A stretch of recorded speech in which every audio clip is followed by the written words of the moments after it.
What's going on, guys? I'm the Walrus Jedi, and as you saw in the intro, today's video we will be talking about Mustafar and the Mustafarians. So if you like these alien species videos, then please consider liking and subscribing and hitting the notification bell for more.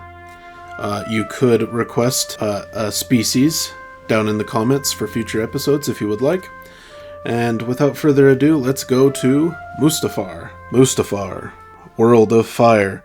It's famous as the site where Darth Vader, formerly the Jedi hero Anakin Skywalker, suffered the injuries that transformed him into an armored cyborg.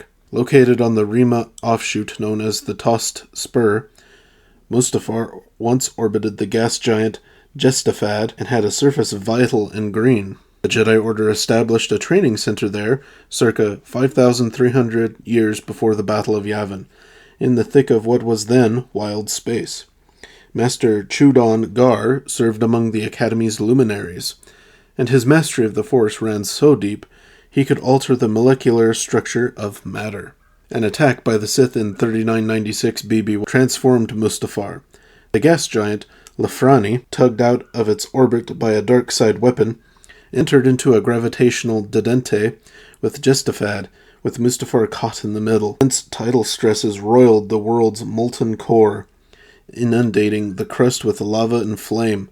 All surface life died, leaving Mustafar to the lava fleas, Joenko beasts, and insectile humanoids that lived underground. The Mustafarians, who now ruled the hellish orb, separated by breed.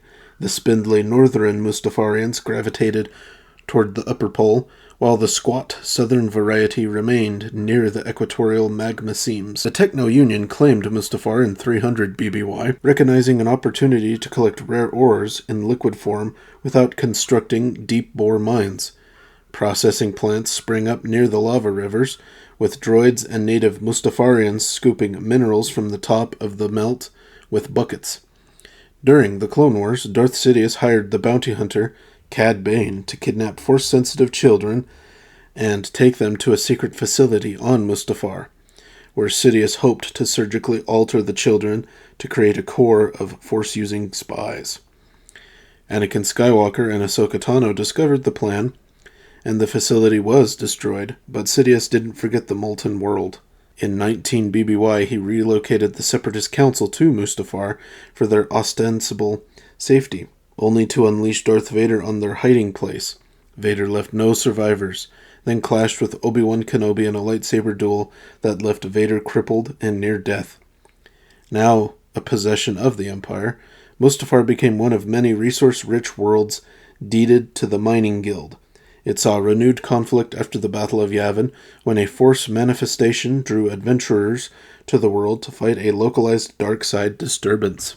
It has a diameter of 4,200 kilometers. It has 36 standard hours in its day and 412 standard days in its year. The population is 20,000, made up of Mustafarians.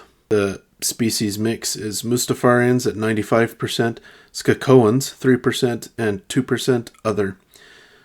The language spoken is Mustafarian. They have a corporate government.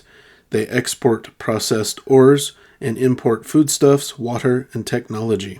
Mustafarian. The title, Mustafarian, applies to two subspecies of the same genus native to the planet Mustafar and the Outer Rim, a world of molten lava rivers, active volcanoes, and jagged rocky land masses. Both subspecies are hard-shelled arthropods with large insectoid eyes and long snouts, and evolved in the cooled underground tunnels of their world. Their chitinous exoskeletons lie in plates over their leathery skin, protecting them from the intense heat that they encounter day by day on Mustafar. Unlike most life forms, Mustafarians have little water in their bodies. Mustafar's volcanic environment is caused by the gravitational pull of two nearby gas giants, Jestafad and Lafrani.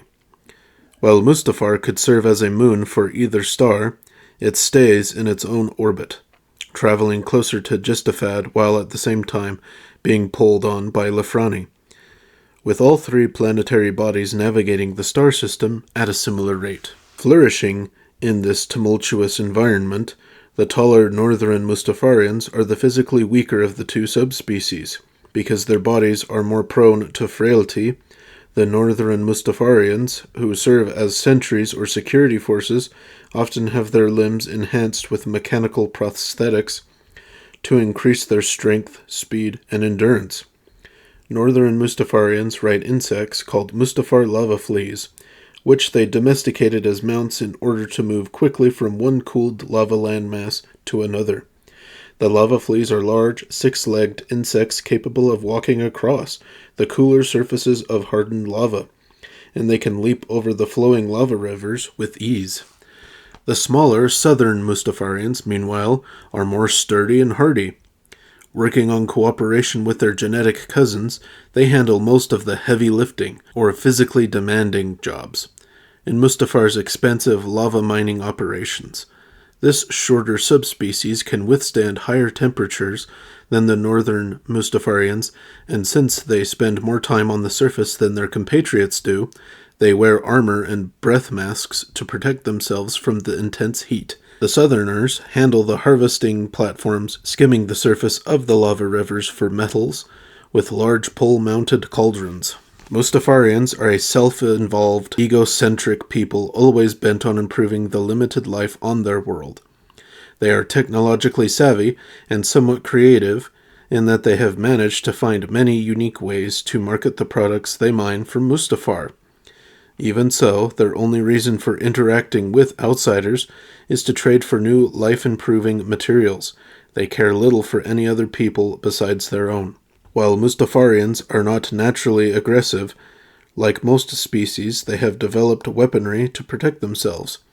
Since their skin and exoskeletons defend them from heat-producing weapons, such as blasters, the weapons they use fire bolts of kinetic energy. Both vessels and people, who are armored to guard themselves against blaster fire, would find themselves vulnerable to such unique armaments. Mustafarians live and work in saucer-shaped buildings near their mine entrances. The structures are constructed to extend several levels below ground, often utilizing empty mines that no longer produce ore. They also dwell in the cooler hollows of dormant volcanic mountains. The atmosphere on Mustafar is not very hospitable to living beings, and it is a testament to the creatures and animals native to the planet that they have managed to survive.